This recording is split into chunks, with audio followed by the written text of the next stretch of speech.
Jangan lupa subscribe YouTube channel Metro TV News dan jangan lupa nyalakan notifikasinya. Lantas langkah tepat apa yang seharusnya dilakukan Pemprov DKI mengingat kian banyak kasus positif COVID-19 di pelaksanaan PTM 100%. Untuk membahas hal ini sudah bergabung bersama kami Profesor Tri Yunis Miko Wahyono, epidemiolog Universitas Indonesia. Selamat siang. Selamat siang, Mbak Mega. Pak Tri, saya dengan Widya. Pak Tri, menurut Pak Tri memang sudah harus ada evaluasikah terkait pelaksanaan PTM 100% terutama di DKI Jakarta? Silakan Pak Tri. Ya, pertama harus dievaluasi SK 4 menterinya, SKB bersama. Kemudian karena pada PPKM level 1 dan level 2 boleh masuk 100%. Setahu saya PPKM level 1 dan level 2 itu risikonya berbeda. Kenapa boleh masuk dua-duanya 100%? Dan dengan kenaikan kasus ini di sekolah, itu seharusnya dievaluasi SKB 4 menterinya. Itu yang pertama. Yang kedua, buat Pemda, baik itu provinsi maupun kabupaten ataupun kota, seharusnya mengevaluasi secara seksama, hati-hati. Kemudian kalau ada kasus di sekolah, kemudian bisa dilakukan tutup sekolah untuk melakukan sterilisasi di sekolah, desinfektan di sekolah, kemudian melakukan tracing di sekolah sampai tuntas, dan juga tracing di masyarakatnya. Jadi sekolah itu tidak gampang. Ada masyarakat. Betul, sekolah, banyak pihak yang harus memang bekerja sama ya, bukan tanggung jawab satu pihak saja. Pak Triunis, kita harus jeda terlebih dahulu. Kita tahan dulu Pak Triunis. Kembali lagi di Newsline, pemirsa, masih kita memperbincangkan terkait evaluasi PTM 100% khususnya di DKI Jakarta. Dan sudah bergabung bersama kami Profesor Tri Yunis Miko Wahyono, epidemiolog Universitas Indonesia. Pak Triunis masih bersama kami. Pak Triunis, tadi sebelum jeda saya mengatakan bahwa kenapa ini harus ada judulnya wajib begitu 100% untuk PTM, sementara kita ketahui bersama usia dari 5 sampai 11 tahun atau 6 sampai 11 tahun untuk vaksinasi kebanyakan baru vaksinasi yang pertama. Itu pun harus membutuhkan 2 minggu lagi untuk antibodinya sampai terbentuk. Betul demikian Pak Triunis? Ya, jadi menurut saya tidak segampang kita membuka pembebasan sosial pada masyarakat umum begitu. Masyarakat sekolah itu berbeda begitu. Baik imunitasnya, baik kelompok ada 6 sampai 12 tahun, ada kelompok 11 sampai 13 tahun SMP, kemudian ada kelompok 15 tahun ke atas sampai 18 tahun itu SMA. Kemudian menurut saya imunitasnya sangat berbeda-beda begitu.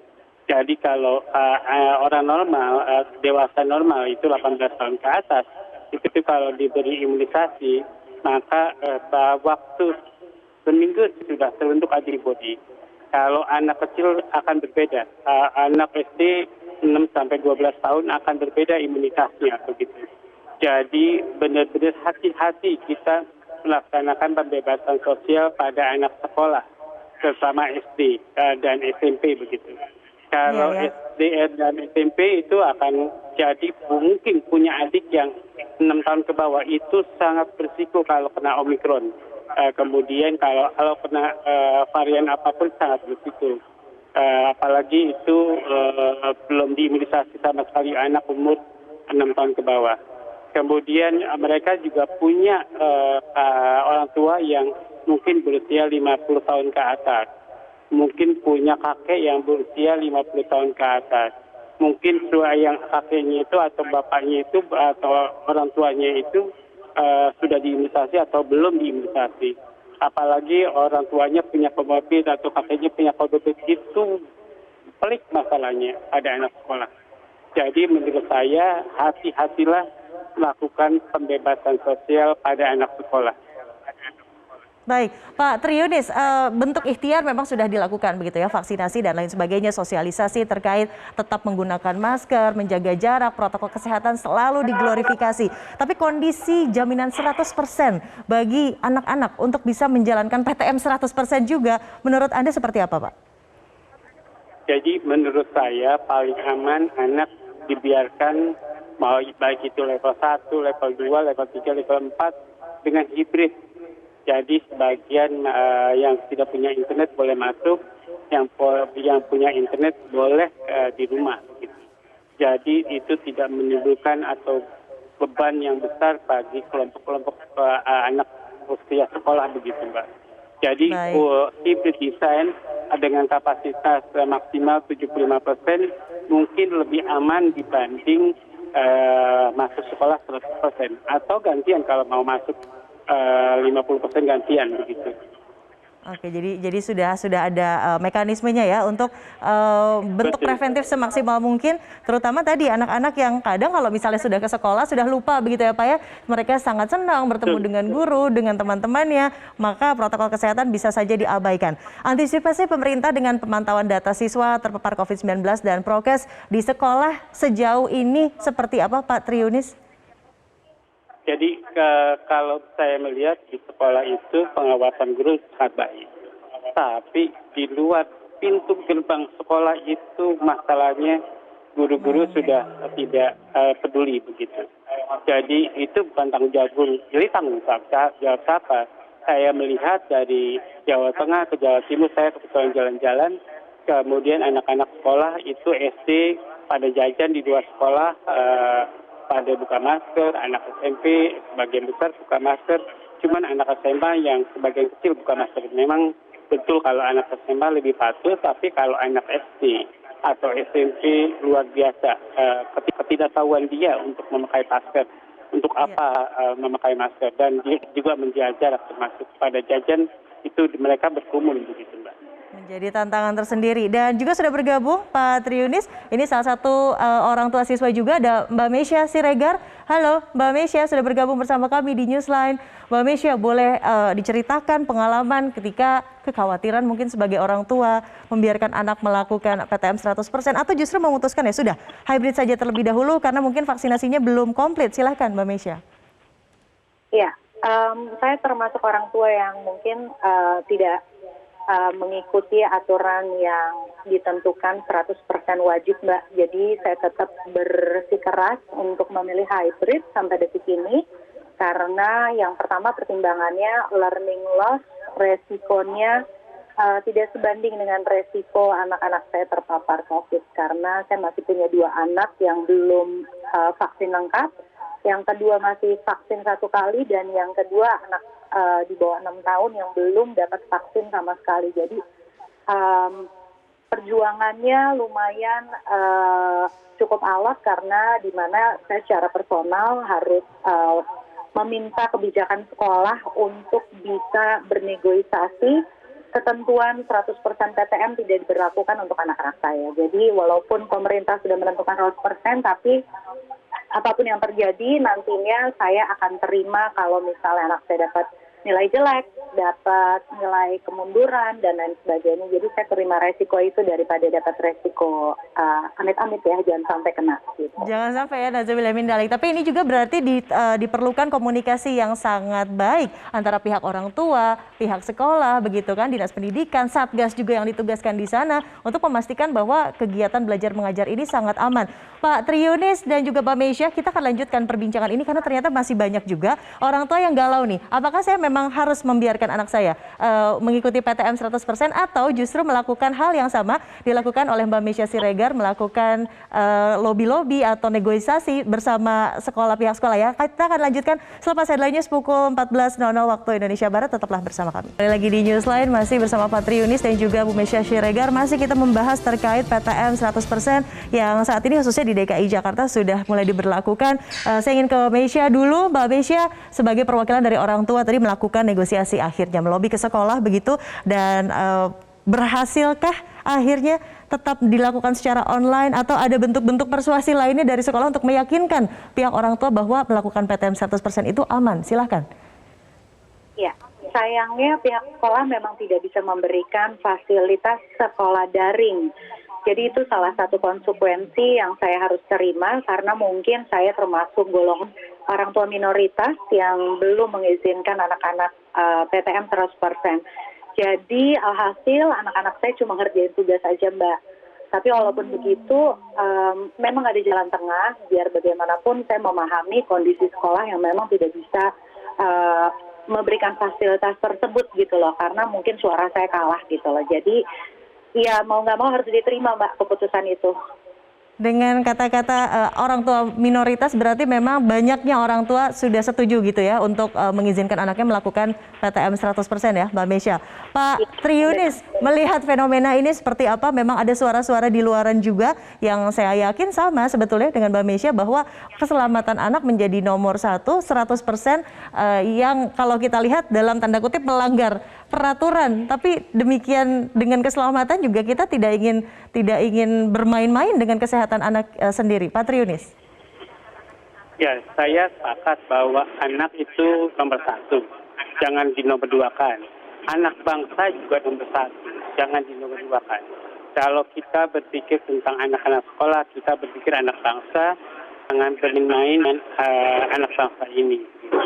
Jadi mari kita lindungi dengan membuat kebijaksanaan yang tepat, dan menurut saya SKB 4 Menteri itu tidak tepat karena pada PPKM level 1 dan PPKM level 2 itu berbeda risikonya. Jadi harus dibedakan risiko. Kemudian kalau menurut saya di zaman kampus merdeka ini Pak Menteri harusnya juga memberikan kemerdekaan pada anak bangsa untuk memilih sekolah atau tidak sekolah, jangan mewajibkan PTM 100%. Jadi menurut saya kewajiban 100%, PTM 100% itu bukan ciri Pak Menteri. Pak Menteri sudah memerdekakan di kampus, kenapa tidak dimerdekakan sekolah di anak-anak sekolah SD, SMP, dan SMA. Jadi menurut saya kita sekolah itu merdeka. Bisa memilih pada saat yang berisiko kita tidak bersekolah karena ada online, dan kita bisa memilih bersekolah kalau itu dirasakan aman. Begitu Mbak. Baik Pak Triunis. Mbak Mesya, kalau misalnya nanti ada kebijakan baru, kita tahu bersama bahwa kebijakan ini sangat dinamis, 1-2 hari bisa ada yang berbeda. Ketika nanti misalnya ada evaluasi baru dan akhirnya difasilitasi dan diberikan pilihan untuk orang tua melakukan sekolah secara daring, apa yang ingin Anda sampaikan? Intinya semua keputusan dan kebijaksanaan yang dibikin oleh pemerintah mudah-mudahan berpihak kepada keselamatan anak-anak. Terus terang, satu sisi hati saya juga sedih banget ya karena anak-anak saya kehilangan disiplin, kehilangan pembelajaran yang cukup lama gitu ya, dan semua orang tua pasti ingin menyekolahkan anaknya untuk kembali normal, tapi kondisinya terlalu dipaksakan ketika anak-anak kelompok 6, 11, dan 6 ke bawah ini belum mendapatkan vaksin. Hanya itu sih gitu loh. Jadi mudah-mudahan kalaupun nanti kebijaksanaannya menyesuaikan, jangan sampai menunggu Omikron naik, ada kejadian yang tidak kita harapkan, baru kebijakan itu ikut berubah. Itu sangat disayangkan sih. Mendingan antisipatif dan berikan hak kepada orang tua dan murid untuk memilih mana yang paling aman dan juga paling nyaman sesuai dengan pilihannya mereka. Kata kuncinya itu ya, antisipatif. Tapi Mbak Mesya, kalau memantau begitu atau mendengarkan cerita dari tenaga pengajar atau sesama orang tua murid, ketika pelaksanaan PTM 100% ini apa yang menjadi concern atau yang menjadi perhatian? Kalau saya pribadi misalnya, saya terlalu khawatir ketika anak-anak di bawah usia 10 tahun, begitu, di bawah usia 12 tahun, mereka terlalu excited kalau ketemu dengan teman-teman dan akhirnya lupa tentang prokes. Sesimpel itu. Kalau dari cerita Mbak Mesya seperti apa? Bener banget Mbak, bahkan anak aku yang paling besar aja SMA yang udah dapat vaksin lengkap pun dia dengan jujur ada momen-momen di mana pasti mereka lost kontrol karena excited ya, kayak misalnya ngobrol sama teman terus tiba-tiba maskernya miring atau temennya juga maskernya turun gitu ya, atau lepas masker bukan untuk makan dan lain sebagainya. Jadi ada sih, nggak mungkin selama 7 jam ya, anak SMA aku tuh udah 7 jam belajar full di sekolah. 7 jam itu nggak ada yang tidak melakukan protokol kesehatan dengan ketat, ya? Tuh pasti ada sedikitnya miss gitu. Oke, jadi itu juga menjadi kekhawatiran dari para orang tua. Terima kasih Mbak Mesya Siregar. Terakhir nih Pak Triunis tadi juga mengatakan bahwa segala sesuatunya terkait PTM ini sangat kompleks, berbagai usia juga disesuaikan, PPKM level 1 sampai 4 juga disesuaikan. Pak Triunis, yang ingin disampaikan sebagai pernyataan penutup di bincang-bincang siang kita di Newsline kali ini, silahkan. Ya, saya minta pemerintah sangat berhati-hati membuat kebijakan pada anak sekolah. Karena itu anak sekolah akan berhubungan dengan masyarakat di sekolah dan masyarakat di rumah. Kemudian di jalan juga harus diperhatikan. Itu yang pertama. Jadi kebijakannya harus benar-benar berbeda dengan kebijakan masyarakat umum. Kemudian kedua, bagi masyarakat sekolah mungkin benar-benar harus benar-benar memperhatikan protokol kesehatan. Kalau bangku itu buat 2 orang itu harus dipasang pemisah atau tabir di bangku itu. Kemudian ada atau di meja bukan di bangku. Maksud saya kemudian syukur-syukur kalau ada tabir di antara bangku. Jadi menurut saya amankan anak bangsa ini seaman-amannya. Kemudian kita bisa mungkin memanen hasilnya pada masa depan negara ini. Begitu, Mbak. Baik, terima kasih Pak Triunis Miko sudah bergabung. Mbak Misha sekali lagi terima kasih. Selamat kembali melanjutkan aktivitas Anda. Salam sehat selalu.